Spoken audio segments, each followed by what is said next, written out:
Good morning, class. Have you ever wondered about what's under the hood of your car? Now, I'm not talking about just the pieces of metal, the battery, and stuff like that. No, I'm talking about the engine. So, at the age of 15, I found out that I actually had a love for finding out how they work, what exactly each part did, and pretty much how they make the car function.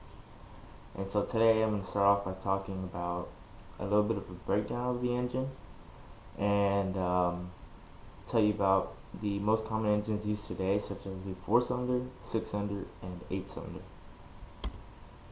So here we have an engine. Here's the air cleaner and the carburetor. So this is a carbureted engine. But so the way the engines today work is they need two things to operate. They need air and fuel.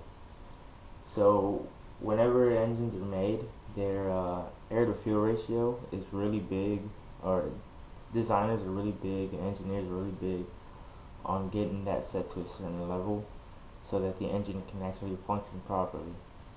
So air will enter and so will fuel, which should be the fuel line going to your engine.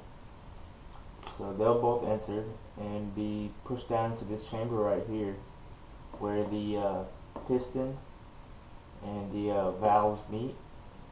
And so what happens is the valves open at a certain time because of the camshafts on your engine, and whenever they open, one valve lets in air and the other valve lets in fuel. And so when that does that, it actually combusts the engine and causes it to work. And so these camshafts are timed perfectly with the crankshaft of the engine so that the engine can properly work and keep the engine going. And so today, as I said about the 4-cylinder, 6-cylinder, and 8-cylinder, they all have one thing in common, which is two variants.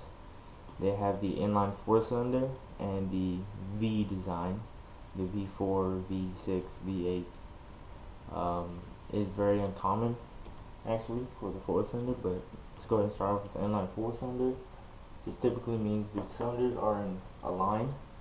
So here are the cylinders, 1, 2, 3, 4, just in a line. That is the simple breakdown of an inline 4-cylinder. The first 4-cylinder was made in 1902 by an engineer by the name of Andrew Riker, and it was placed in a Model C. I got the information from history.com. Let's go ahead and move to the boxer engine. The boxer engine is a 4-cylinder as well.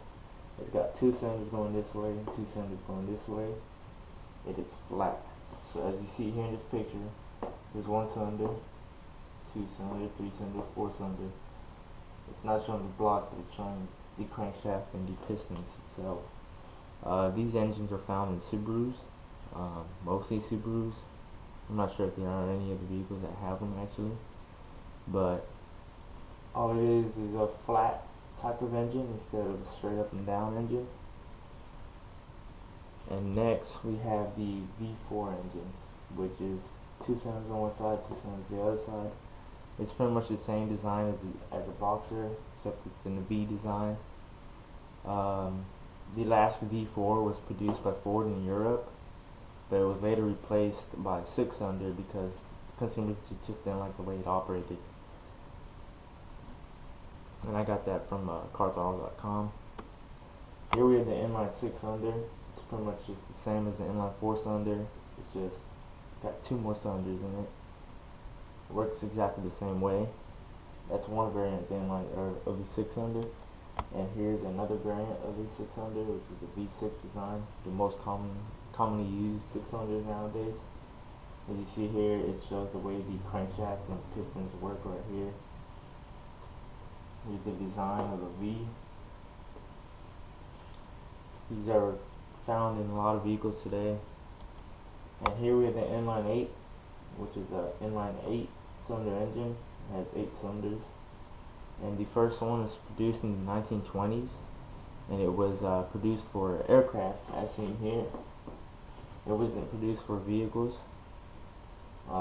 It was later on produced for vehicles, but it was very problematic.